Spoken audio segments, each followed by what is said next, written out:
Gbogbo ẹ̀yin èèyàn wa ní agboolé àràbà mo mọ̀ kí yín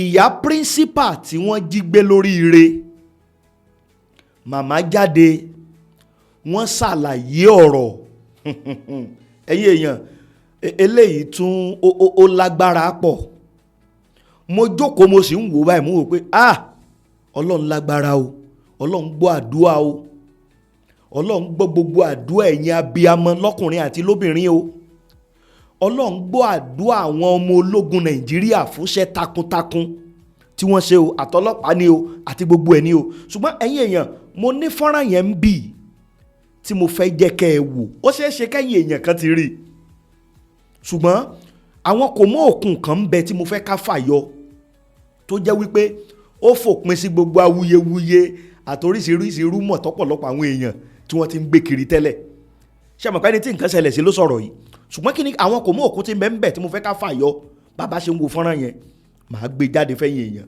tá a jọ wò tá a sì jọ gbọ́ ìyẹn yìí kan. now tẹ́ ẹ̀ bá gbàgbé ní bí ọ̀sẹ̀ bíi mélòó kan tó kọjá ọ̀sẹ̀ tó kọjá náà ni nílé ẹjọ́ gíga nílùú Àbújá ni wọ́n dájú ẹ̀wọ̀n gbére fún àwọn mẹ́ta tí wọ́n lọ́wọ́ nínú bí wọ́n ṣe lọ jí àwọn èèyàn wa gbé lóríire ṣùgbọ́n ìpínlẹ̀ Ọ̀yọ́ ìjọba ìpínlẹ̀ Ọ̀yọ́ náà wá sọ̀rọ̀ lórí àwọn pàápàá jùlọ ìdájọ́ tí wọ́n gbé kalẹ̀ ìpínlẹ̀ Ọ̀yọ́ sọ̀rọ̀ wípé ìdájọ́ yẹn ó rí bákan ó kù díẹ̀ káàtó ṣùgbọ́n wọ́n ní àwọn ò lọ́pṣàn àwọn ò ní kọ̀rọ̀ sí ilé ẹjọ́ tó gbé ìdájọ́ kalẹ̀ lẹ́nu now ìyẹn ìkan tẹ́ ẹ̀ bá sì gbàgbé olórí àwọn ànsárù méjì tí wọ́n torí wọn lọ jí àwọn èèyàn gbé ilé ẹjọ́ ti kọ́kọ́ dájú ẹ̀wọ̀n gbére fáwọn méjèèjì tájọ DSS fárígá wípé no ìdájọ́ yẹn ò tẹ́ àwọn lọ́rùn pé àwọn ń gba àpíìlì lọ now ìpínlẹ̀ Ọ̀yọ́ ìyẹn ìjọba ìpínlẹ̀ Ọ̀yọ́ ìgbésẹ̀ wo ló yẹ kí wọ́n gbé lórí ẹjọ́ tí wọ́n dá lórí àwọn tí wọ́n lọ́wọ́ nínú bí wọ́n ṣe lọ jí àwọn èèyàn gbé lórí ire yìí ẹ̀yin èèyàn ó láwọn nǹkan kan tí mo fẹ́ yàn nàná o àwọn nǹkan yìí ni mo ní kí n mú wá fẹ́yìn èèyàn gẹ́gẹ́ bí n tá a ti ń ṣe bọ̀ lórí ọ̀rọ̀ yìí tẹ́ bá ń gbọ́ concluding part òun gangan lélẹ́yìí torí àwọn tí ìṣẹ̀lẹ̀ ṣẹlẹ̀ sí gangan tí wọ́n ti yàn nàná tí wọ́n ṣàlàyé àníyá yẹn dé level kan ó ní àwọn ń gbọ̀n jìnnìjìnnì nígbà tí ọkọ̀ agbérapá ọkọ̀ ológun tí ń rá bàbà lórí àwọn pé kí wọ́n mọ̀mọ̀ ju àdó olóró lu àwọn pé àwọn tí wọ́n wá jẹ́ àwọn gbé gan àwọn ti gbàgbé ọ̀rọ̀ tiwọn kí mísáì mọ̀ jábọ́ lu àwọn lórí wọ́n lò ní jẹ̀nẹ̀jẹ̀nẹ̀ tó bu àwọn lélẹ̀ tó túmọ̀ sí wípé àwọn ẹ̀ṣọ́ aláàbò wọ́n pàtó agbára ńlá náà láì dé ìnà pẹnu láì fàkókò yín ṣòfò mú kí gbogbo ẹ̀yin èèyàn wa ní gbogbo tẹ̀ tí ń wò pàápàá jùlọ ẹ̀yin èèyàn wa lágbolé àràbà mo mọ̀ kí yín bó lójú ọjọ́ ṣe rí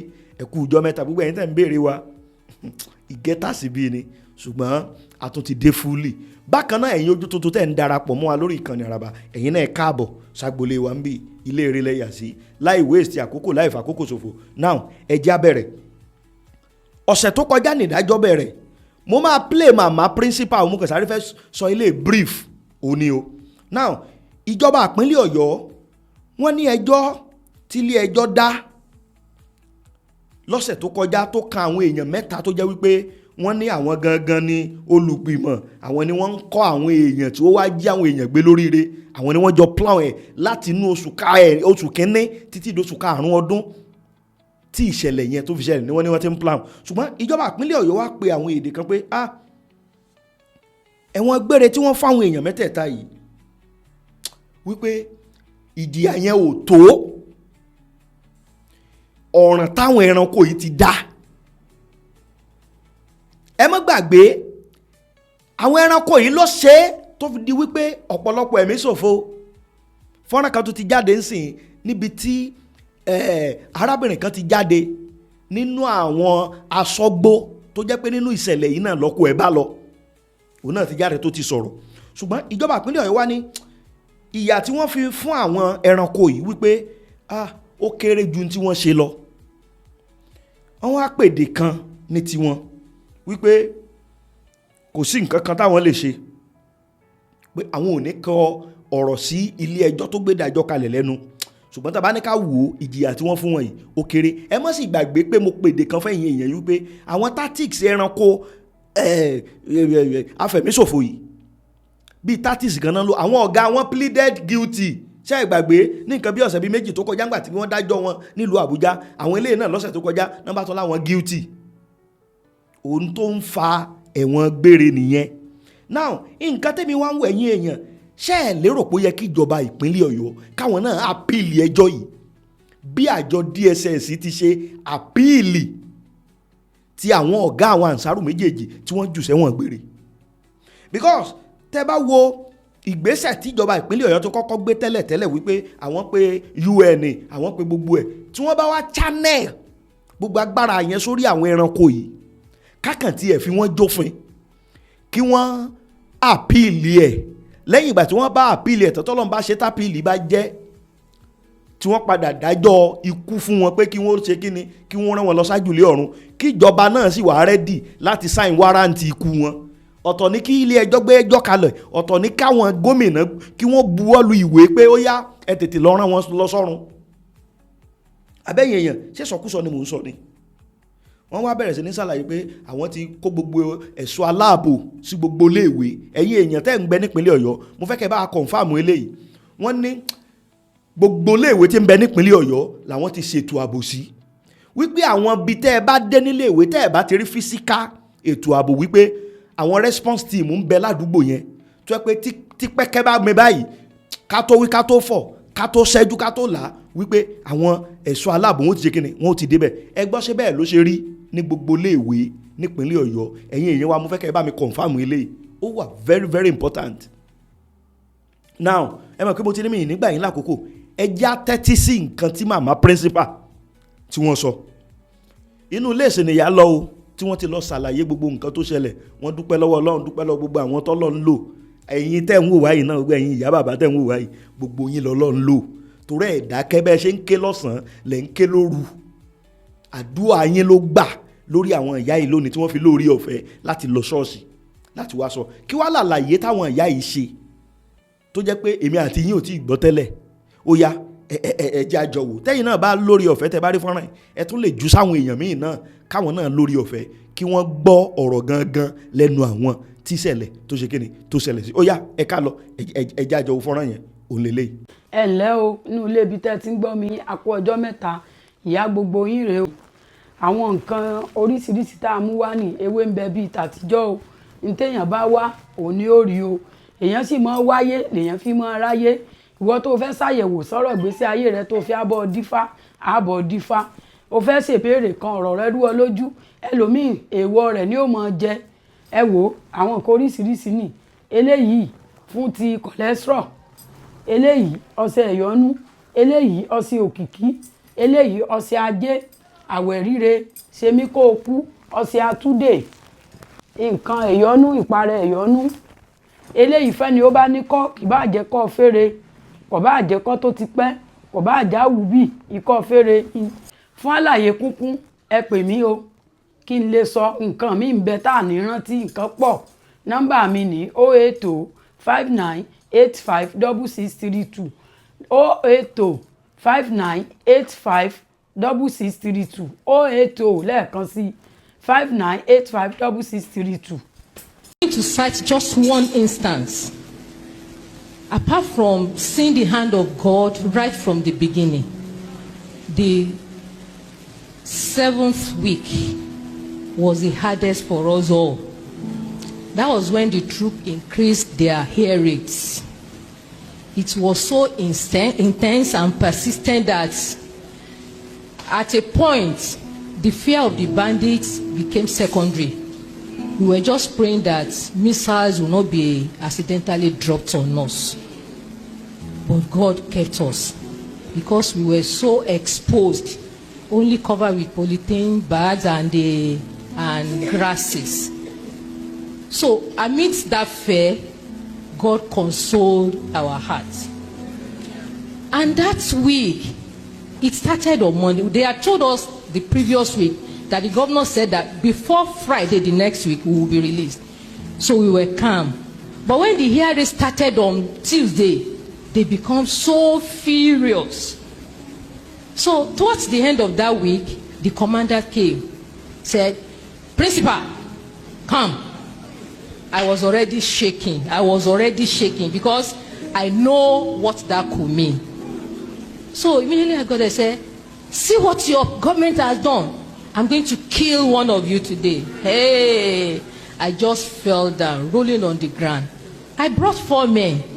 There are only 2 remaining. You still want to take another one? I already know that the knowledge of the other 2 will continue to haunt me for a long time. I was just rolling on the ground. And unlike him, he became calm.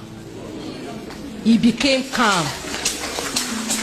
He said they should call me, that when he left our place, that I should come. He said, "Now that the government has been doing this, what do you want us to do?" I said, "What you asked for is beyond any of the victims' family. Just ask for what we can run around for." He said, "Okay, I will send your message." I thought that had gone. Later in the night, we started hearing shovels walking. My men, the 2 of them, were shouting, "Mama, one more lo shovel, I'm on kuro shovel." Mo ní wọ́n ṣiṣẹ́ kan lọ́wọ́ ni. I was crying as I was saying, because we all knew what that meant. They were about to bury another person. So those 2, they were shouting, they were pleading, "Mama, ẹ bá wọn sọ̀rọ̀." Mama kẹ̀, kí ni mama fẹ́ ṣe? But to the glory of God, that night, they just asked us to move because they could no longer stay in that place. Himself, he will be asked to stay there. And they said, "Mama, principal, tell them we are ready to sacrifice any one of them if they make noise. They cannot kill all of us." How do you tell a 1 year, 3 months baby that do not cry? How do you tell a 2-year-old that you must not ask for food? Those periods, they were not free to prepare food because they were afraid that smoke will rat them out. So we go hungry most of the time. But to the glory of God, we left that camp to the last camp before we were rescued and released. While I was there, apart from praying for God's release, I specifically asked for 2 things. One, I prayed that I will not meet an empty house. I knew how strong my husband's health is. So at a point when they told me that he has closed the line of communication, I said, something has happened to him. He wouldn't have done that on his own. So when we were rescued, I was so persistent that one of the armies had to put a call through to him that I should talk to him. So I knew God answered that prayer. The other thing I specifically asked was my health. The place was so terrible that anything could have happened that place. I just told God, my grave should not be numbered in the forest. And God helped me. We were in a place that when you are shaking with fever, the first question is it malaria you have or fever? And the solution is 2 tablets of paracetamol. At worst, Bosca, or whatever they call that name. That last week on Sunday, because of the stress I had gone through on the 7th week, I broke down. My temperature was on the roof and I was shaking. So I just called one of them, the camp commandant, Oga, can I have 2 tablets of paracetamol? I said, no problem. The woman sitting next to me said, Mommy, this is not paracetamol. I said, God will work with it. I used that paracetamol, and to the glory of God, it was as if I was never having the symptoms of malaria. So God saw us. It was God's hand. The release was miraculous. Nobody, I cannot say this is what happened. And just like that man in Luke who said, they were asking him, this man is a sinner, this man is this man is that. He said, I don't know, but what I know, I was blind, but now I can see. I know that I was incarcerated for a period of time. And at the right time, God rescued me and brought me into the midst of my people. So I give glory unto the Lord. I thank God for what He has done. My family cannot thank Him enough. There is one testimony of the forest and one testimony of the city. I belong to the city. My wife belongs to the forest. Ẹ̀rí wa ọ̀nà méjì ló pín sí, ti aginjù àti ti ìgboro. Ìyàwó mi ni ó ní testimony aginjù, èmi ni mo ní testimony ìgboro. Àwọn tó sì mọ family wa dáadáa wọ́n mọ̀ pé àì pariwo. It's a very quiet family. Lẹ́yìn ká ṣiṣẹ́ Ọlọ́run ká padà sílé. Tá bá sì ṣẹ̀ ká bẹ̀bẹ̀. Mọ̀ jù bẹ́ẹ̀ yẹn lọ. But just like Brother Job said, what I dread most became my portion. I'm very sure pé tá bá Google wọlé Àlàmúsìn, story ó pọ̀. Tẹ́lẹ̀tẹ́lẹ̀ academics nìkan lèmi tí máa ń rókọ mi. Mo rí pé even AI nísìn ó ti pọ̀ ju original lọ. We thank God. Ọlọ́run ṣe fẹ́ nìyẹn. That's the first thing I want to say. The second one, èkejì, ó ní pé ẹnikẹ́ni nínú wa tó bá wà nínú ìjọ kan tàbí òmíràn kí ó forí balẹ̀ ní abẹ́ olùṣọ́ àgùntàn rẹ̀. Torí pé wọ́n ní we are all needy people. Gbogbo wa la lè ṣubú anytime. Gbogbo wa la lè nílò ìrànlọ́wọ́ anytime. Ẹni tí ò bá dẹ̀ forí sábẹ́, tí ò lóníbàwí,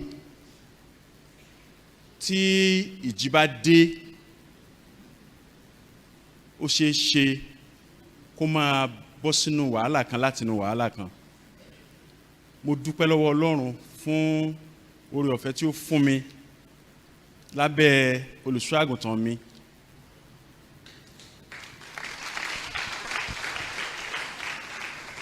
Testimony àkọ́kọ́ nìyẹn o.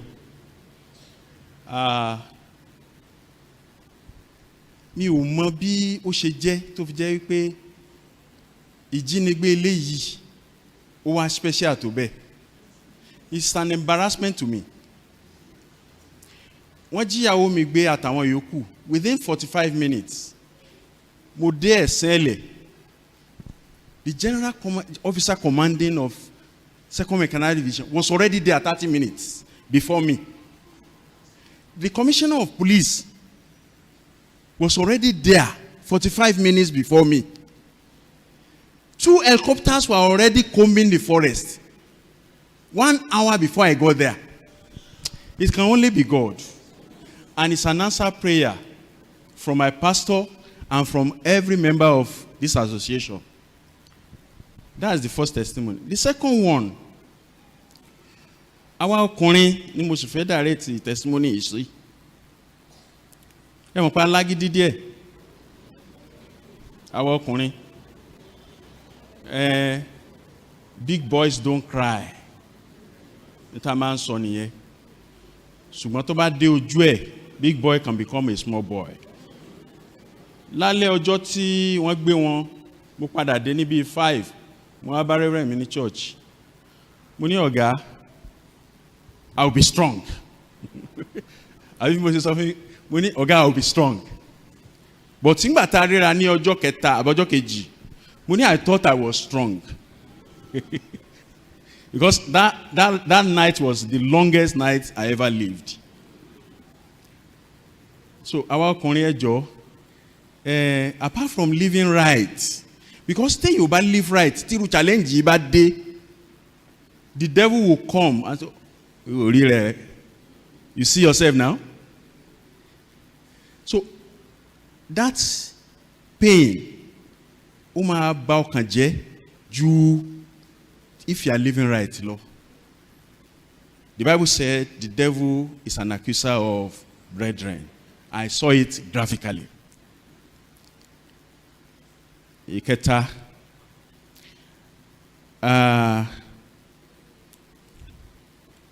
nígbà tí ìyàwó mi wà nínú igbó, èmi àtàwọn arákùnrin yẹn àjọjọ ń chat for the first 3 weeks. Wọ́n á gbé threat wá, oríṣiríṣi threat.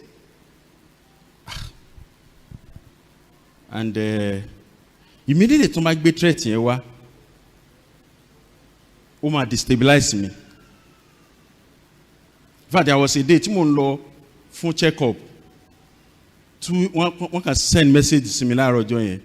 By the time I got to the clinic, a lè ṣe check-up mọ́. Because tán bá lọ wo BP mi gbà yẹn, ó máa fò ní. So I went back home. And it was that day I decided, okay, I'll block these people. You can't kill me here and kill her there. So choose one. If you want to take, she's going to be with Christ. I am very sure of that. You cannot kill the two of us at the same time.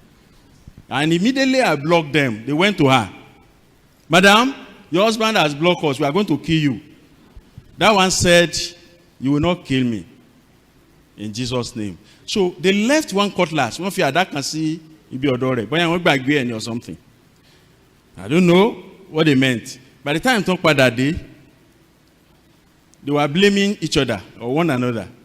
You pay o fadale kí madam principal para rẹ̀. Ìyẹn wá sọ fún wa wípé èmi ò ní para mi. Ẹ̀yin náà ò sì ní pa mí. I thank God for that boldness. Because ntí èèyàn bá fi ẹnu ẹ̀ sọ ó ní wait. Finally, well, I won't call it embarrassment this time. I will call it answer prayers. Àwọn nọ́mbà kan wọ́n bá mi sọ̀rọ̀ tó jẹ́ pé mi mọ̀ bí tán ti rí nọ́mbà mi, especially from California and Los Angeles ní US. Ìkan lára wọn ló kọ proposal 6 pages. He sent it to me. See, US Senate. And I was asking, you know, I don't know you. Where did you know me? And we have many organizations, NGOs, tọ́lọ́run lò láti dìde ìrànlọ́wọ́. Àwọn kan tiẹ̀ wá tán ní pé láti Massachusetts wípé àwọn fẹ́ kí gọ́ọ̀mẹ̀ntì yọwọ́ nínú negotiation, àwọn fẹ́ take over. But àwọn yẹn ní gọ́ọ̀mẹ̀ntì làwọn ní ṣe dealing pẹ̀lú. Adúpẹ́ lọ́wọ́ yín gan ni fún àdúrà tí ẹ gbà, fún ìdúró ṣinṣin yín. Tí mo bá ń kọjá lọ ń gbòòrò, orúkọ ìyàwó mi màmá gbọ́ nínú àwọn churches. In fact, we just thank God for everything. Ẹ má gbàgbé ẹ̀yin ọkùnrin tí mo sọ fún yín o, tọrọkùnrin ni mí. Ẹ jẹ́ ká lọ sínú MMU wa ní department tàbá wà, ká bára wa sọ̀rọ̀ dáadáa. If you want to be a Christian, please be a Christian. If you don't want to be, it's better you go out. So that you know that when challenges come, you're on your own. Àwọn èèyàn kan ní máa gbàdúrà àgbàdànù. Wọ́n ní gbàdúrà àgbàdànù nínú ayé wa o. Finally, mo fẹ́ kà láti, sorry sir, mi ò lọ seminary but mo máa ń ka Bible dáadáa. Ní Psalm 126, that's common verse, Psalms, the joyful return of Zion, the joyful return to Zion. Verse 2 says, then our mouth was filled with laughter, and our tongue with singing. Then they said among the nations, the Lord has done great things for them. Ibi tí mo ti fẹ́ parí testimony mi nìyẹn. The nations said, the Lord has done great things for us. The first 25-30 years of my life, I lived it in the mosque. For people who don't know, I was an imam. I was the second in command in University of Ibadan when I was an undergraduate student. But when this thing happened, one will pay, wow. It has been rosy since 1990, thereabout. And you know the first set of people that visited me? The Muslim community of Oyo State.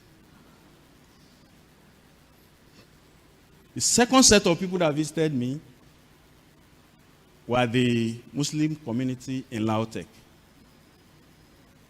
It was like a flash.